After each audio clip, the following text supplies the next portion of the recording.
All right, welcome to our facilitator webinar today, which makes it a 30-minute webinar. My name is Christina Bowser. I'm the training director for Extended Disc North America, and joining me today from the Great North is my colleague, Wilma Stevens. Hi, Wilma. Hello, Christina, and hello, everybody. We're delighted to have everybody here, because when we start talking about updating and energizing your sales session, it makes you want to really up your game, because we know when sales trainers get at it, get in that room, they bring energy. So we want to really harvest what we're talking about in this session, their energy, and see, can we help them funnel that to make sure that their disc session continues to be exceptional. And just adding on to what Wilma says, we already know you guys are great disc trainers or disc sales trainers, right? So the assumption is you have all the training skills there. What we are here to do today is really just kind of provide you with those extra resources, those extra tips that will, as Wilma says, help you energize your session so you can, keep up with your participants, really. So let's start really kind of at the beginning. I know that, a lot of us, we've been doing it for quite a while, but even ourselves, sometimes we check ourselves. We have to sit back and think, okay, let me just take a step back for a moment. I've got all my sessions, they're all loaded and ready to go. But it's important to kind of push yourself outside your comfort zone and think about each training that you're doing. Which group of people are you working with?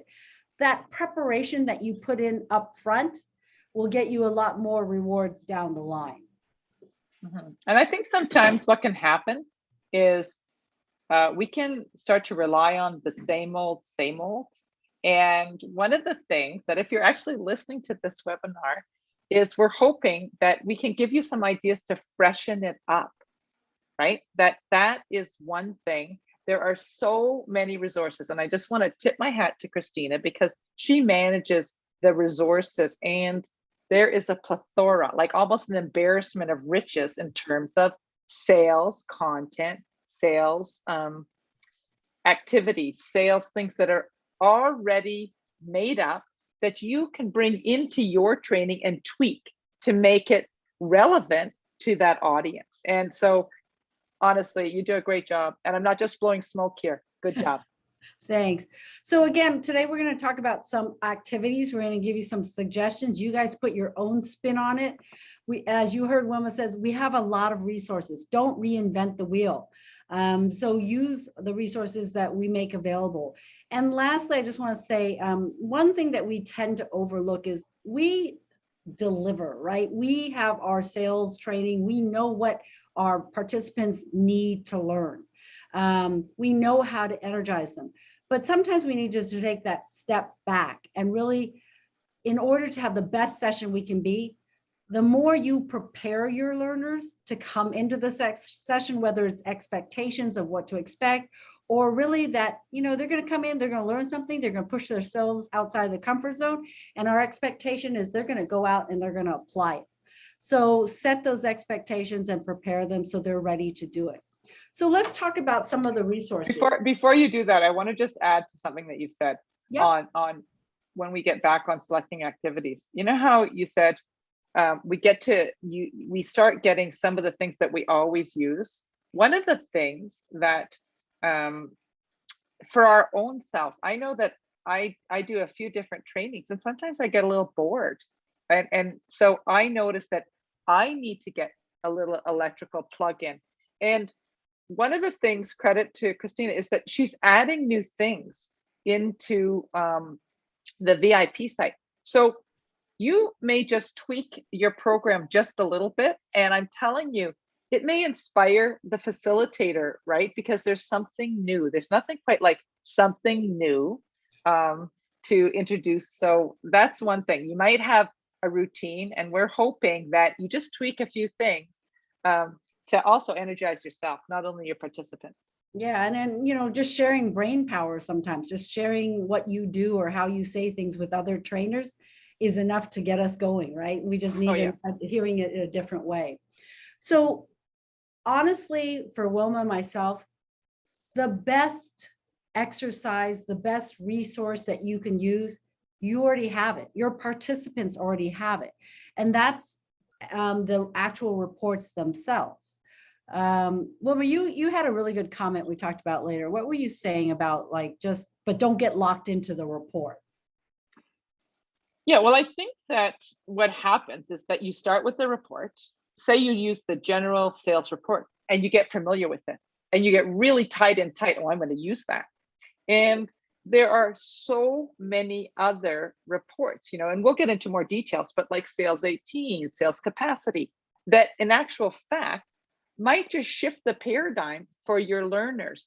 And with that, every one of these reports has a webinar or a blog or data information that supports it. So, and they all follow the same, similar formats. So it won't be so crazy to you, but they give different information.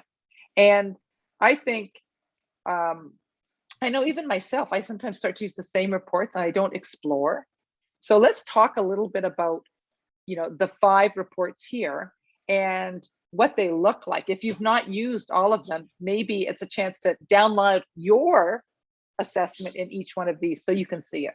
So what about some of the things, your sales professional? Some of these are actually single reports, but some of these are actually suites of reports. So Yes. The breadth of which is available not only to you, but to your participants is even broader than what you see here. So sales report, for those of you that do a lot of sales training using DISC, you're probably pretty familiar with it. Yeah. And it has a lot of valuable information. In fact, I would say it even is a good guideline for how to present a DISC workshop. What you might not be aware of is some of our newer reports. So we have a report called Sales 18. Again, this is a suite. There's not just one report. But imagine if you were able to take the 18 most critical sales competencies and then assess your participant, right? And really Sales 18, this is a DISC-based report. So you can actually run as many reports as you want to without any additional assessment. It's based on one questionnaire. Sales 18, however, is about what you are most hardwired to feel comfortable with when it comes to 18 critical sales behaviors. So it might be like time management, prospecting. Right now, I can't think of any. What are some? Money management. So there are 18 critical sales competencies, and I just highly recommend you just ask for a sample, and that's the best way to look at it. Before we move on, when you move on from that sales, I don't know if you're moving on from sales 18, but I wanted to say what I like when I use the sales 18. I mean, Christina and I have a different behavioral style, our behavioral styles. It's so fascinating when you look at, a sales process. What comes out of that is an opportunity for your person to say, okay, yes, hardwired, I might not be good, say, at bonding and rapport, but I've really learned how to do that. But if I move a little further down the road, I can see, oh, I need to use a lot of energy. And it allows the trainer to maybe have a special subset on, okay, yeah, let's spend some time on this section of the report. And I think that is an eye opener for anybody who's sitting in their seats on exactly how their behavioral style shows up in any of those 18 competencies.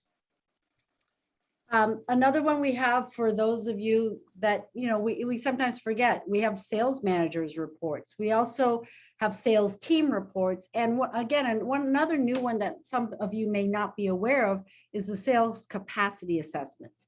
So sales capacity assessments are not behavioral assessments. They are not DISC-based, but they are complementary to the behavioral assessments that we have. So what's the difference? Sales capacity assessment is the way that Marku or our boss always says it is, sales 18 is about what's inside of you, how you're hardwired to do. Whereas sales capacity assessment is what is assessing what goes on between your ears. So where are you at this point in time with those same exact 18 sales competences that we talked about before? So you can use them separately, sales 18 versus sales capacity, or there are ways that you can tie them together. So there are just some of these sample reports out there. Again, sales capacity assessment is a suite of tools. We also have culture reports. So really take a look at some of the examples. You'll find them on our Extended Disc website. We'll talk about some other ways to get to the reports as well. But I do want to make time for some other things, which is one of the reasons why you guys are here, which is exercises. Yeah, I love the exercise parts because, moving your group to action, it will be much more memorable, right? When they actually get some hands-on time. DISC, the 4 steps on DISC are all the same. So one of the key things that we're going to talk about is identifying styles of, like, say, key clients or prospects. So let's talk a little bit about how could you use either virtually or live doing an identity thing. One of the things that I do with this, and I like to do, is get real-time, real live examples. So everybody in your audience will have had like a prospect or a client that they're keenly interested in. One of the things that I think starts to happen is that we think they're a certain style. I think it's a great opportunity in a sales training class to check your notes. They may not have done, their client may have not done the DISC style. So partner up. And what I'm going to describe to you, Christina, my key client that I want to talk about. So I say some attributes. Maybe I tell you a little story. Based on that, I think this person's style is an S. Can you verify, deny, support? What do you think? Did I miss something here? So get them talking about it. And then we switch. Christina tells me about that. So then we identify. Then we start to look at how can we apply this to our communication? Email, phone, face-to-face. What are some of the simple tools that we are going to do? Why don't you start with email? Because I know I've heard you and I love how you say it about when we're doing exercises and we want to customize it to a certain group. Well, when we talk about identifying styles of others, oftentimes we do think it has to be face-to-face, but I always say if somebody sends you an email and in the subject heading, it says, what time are we meeting today? And you open up the email and so, oh, it's just their signature, right? Because they put the entire content of the email in the subject heading. That's going to tell you something about their style versus when you open up, an email from someone and you cannot see the bottom of the email. I know some of you out there are rolling your eyes going, oh my gosh, I can't read all this email. But I also will tell you that if you respond in your most natural style, which might be yes, like, somebody sends you a long email, you send back a reply, yes. Your emails are going to fly back and forth a lot longer than they need to go. And both sides will be frustrated. But if you took that time up front to recognize this person is asking me for a lot of information, and if I took the time to reply in detail to all their questions, that email might end at that point. You actually might get to the end point much faster. And that's something that we don't always recognize. Phone calls, you can absolutely identify styles on the phone. You're listening for tone of voice. You're listening for, are they going to talk about, it's like, just tell me how much it is, or they're going to want to build rapport with you first. Same thing with face-to-face. You can look for those nonverbal cues. Are they making direct eye contact? You guys know all this, but what DISC is reminding us to do is that we sometimes forget to do it. We end up cruising on our style. We have our kind of list of things what we need to talk about in our kind of sales role. But DISC is saying to us, don't just forget, absolutely, use the strength of your styles, sell how you sell best. But don't forget about that person on the other end of the interaction. They are the buying deciders, right? So these role plays can really help you and remind you of take what you do well already, but do it with consistency. The other thing I would say about role playing is it's okay to ask your people to do some work up front. We're going to ask people to do some work after. It's not just coming to our class and lo and behold, we're all of a sudden better sellers. That's not how it works. So when it comes to role playing, it's okay to ask for pre-work. Ask them to write down scenarios or even just think of common selling scenarios that they have on a regular basis, and then ask them to bring it to class. And then you're using real life scenarios, right? You can either discuss it as a group, you can have them role play, but as much as you can bring in their real world into the learning environment, the more likely when they leave your session, they're actually going to use it. I think too, that preparation piece, right? It's just a prep. Please come prepared with an idea, a selling situation that you've had. Again, whether you're on Zoom virtually or if they're in-house, the preparation piece can be so helpful. So when you actually get that real scenario and do the role play, like we were talking earlier, you sell widgets, I say sell chocolate. What's the typical specific way that's going to go? Remember, I am going to always show up first in my comfort zone. And we know that that's the natural thing that we do. What I want to think about is, okay, is that really working for her? Is that because communication is described to the receiver? Does she really want to see how I like to receive communication? So let's reverse it. Let's get our participants to think about, how are you showing up when you go to a call? So Christine is going to be the chocolate vendor who I would like to sell more chocolate to. And, maybe I come in all enthusiastic and she's like, oh my God, I can't stand it. Like, I can't stand it. But if I had actually given some pre-thought, because I know this client, what does she want? What would work for her? And I tweak it, right? You know how they say on a sales call, be interested, not interesting. And I think that that's important for us to make sure our participants in a sales call think about, okay, how do you really show up? Are you communicating in a fashion that person wants to hear your information? Are you really listening? Are you adjusting? What's the pivot? When was the pivot? And when we act it out in a role play, and I know that that's artificial, but as we said, if we can get as close to the real situation, the better. And really, one thing that we often forget is, and a really good energizer for your exercise, for your sessions, is use the report. Ask them to refer back to the report. Take a look in their report and have them identify, what is my most challenging style? So we talk about, the profiles. Our natural styles are above the line. Our challenging styles are below the line.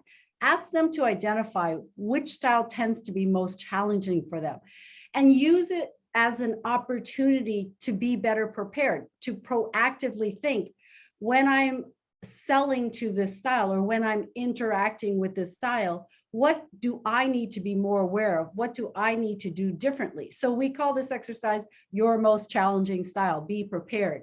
And the DISC report, the sales professional report, will help you process them through the exercise. So ask them to look, or just ask them, what is your most challenging style out of all the 4 DISC styles that we talked about? Then think about where your challenges are with the style. Look at the tips for that particular style in your report that you chose, because it actually gives your client suggestions on how to better interact with that style. Then what you do is you ask them to think of a particular person. It helps for them to visualize a person, right? So visualize that person that ties that style. Then look at the tips in the report. Of those tips, which ones are you going to try the next time you interact with this person? And so that, be more consciously aware of it and try it. I mean, the worst, Wilma says, that can happen is you might have to try something different next time, right? But that in those situations, your own style may not be working. So challenge yourself to make those conscious adjustments and practice the next time you come across that challenging style. So that's a very energizing exercise where you're actually incorporating the report. You want people to go back to the report as often as possible, because that's where they get the most information about themselves. And that's where they're going to get the information when they finished with your DISC workshop. And I think the awareness comes in, right? If you actually bring them back to their report, we think we show up in a certain way, maybe, or maybe not. So when they go back to reading and you have a partner, an accountability partner in that conversation, to say, oh, and is that how you show up when you're working with the most challenging style? I don't know. Like, I think most often we're nervous. We really want this sale. We may not be as aware of how we're showing up. So by getting that muscle memory in your class of maybe a way to do it with a difficult style, they will be better set up for success when they walk through the door of that next call.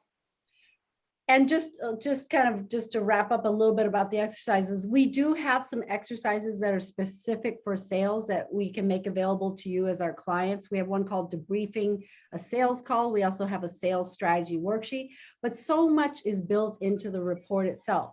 Just other kind of random tips I would say to energize your session is think about trivia questions. Use some type of competition. Wilma and I use an app called Kahoot.com, Kahoot. You don't have to use the same one we do, but there are apps out there that make it kind of a competition, where they're answering trivia questions. Use your breakout rooms in remote places.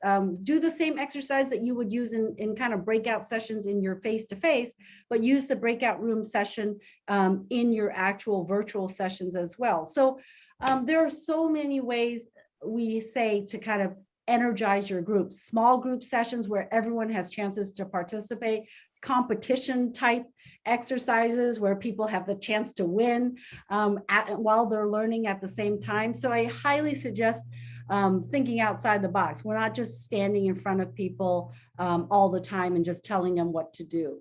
I think in real time too, Mhm. as people are growing and learning, is to celebrate the successes. Like, we are often grinding through the day and grinding through our sales calls, and we forget, oh, we make the big sale, but that's a celebration. But even the step-by-step, moving on the self-awareness, kind of pausing to celebrate a job well done, or a role play well done. You want more of it. Celebrate what's going well, and see what your group comes back. For sure, on celebrating success. So when we look at this, we're always really trying to talk about the 4 steps. No matter what we do in a training, we use the 4 steps, and this will be no different in energizing a sales training, is applying the 4 steps. So step 1, we talk about DISC styles, right? And it's how are we similar? How are we different? It's really the fundamentals.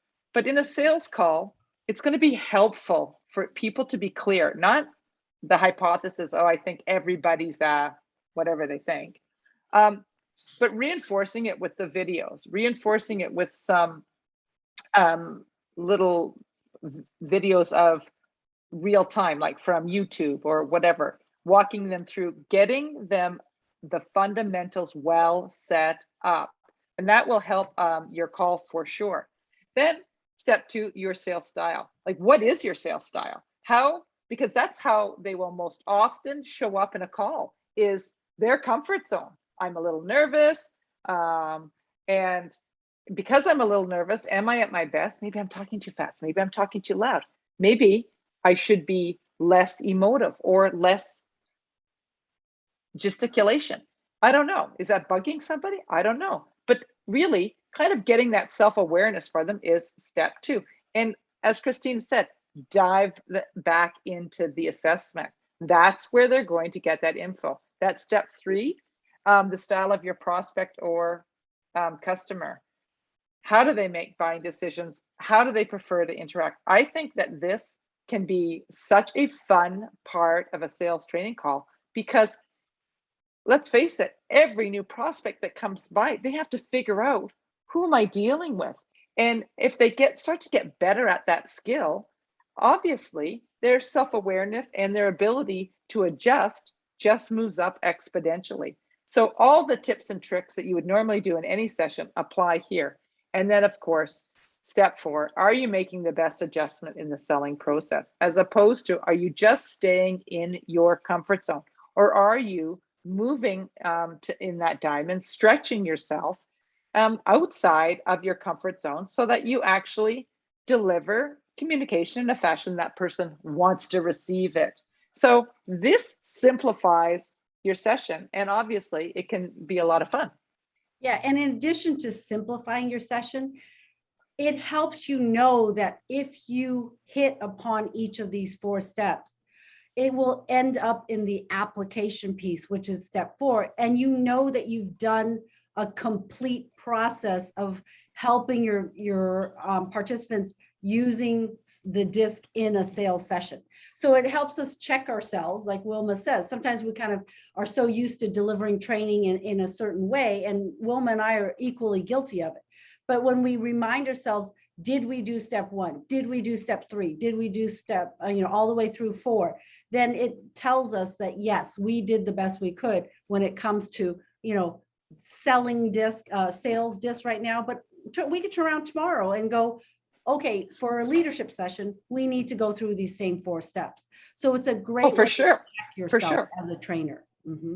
I would say absolutely, gets applied everywhere. But when your salesperson gets good at it, they will start to see better results, and that's what you're there for, is to get them better results, and using the tools to maximize it. Any final thoughts, Wilma? I would just say that I would put forth a little bit of effort into moving off the same old, same old. All of the sales trainers bring energy. That's the way they show up. They're naturally, interested in the content. What I would suggest is pause and re-look at what you do in the preparation, and can you see, is there any little changes that I can do that could bring something new to my participants? And I would highly recommend an investigation of the other sales tools, because I think what you're going to see is that plethora of riches, and you could then get to transfer it to your clients. And that's what I would be really behind. All right. So really the end of the day is you don't have to reinvent the wheel. We have a lot of resources here, and we can't stress it enough. If you remember 2 things from this session today, the first one is use the DISC report. Use it as a workbook. And the second part is, don't forget these 4 steps. If you want to make sure you have a comprehensive DISC session, this helps ground you so that you know that the participants went through the gamut of understanding DISC and how to apply it in their sales role. So thank you guys all for joining us. We do have another webinar coming up next Wednesday. It will be step 1, what is DIS&C? So if you just need a little practice on how to deliver the DISC styles to your participants, don't forget to join us at 10 a.m. Central Standard Time. It'll be a 60-minute webinar. Thank you guys all for joining us today, and have an awesome rest of your day. Thank you. Stay positive, test negative, and we want you all to remember all that energy that you bring to your sessions. We know that is why that they are so successful. Good luck. Thank you.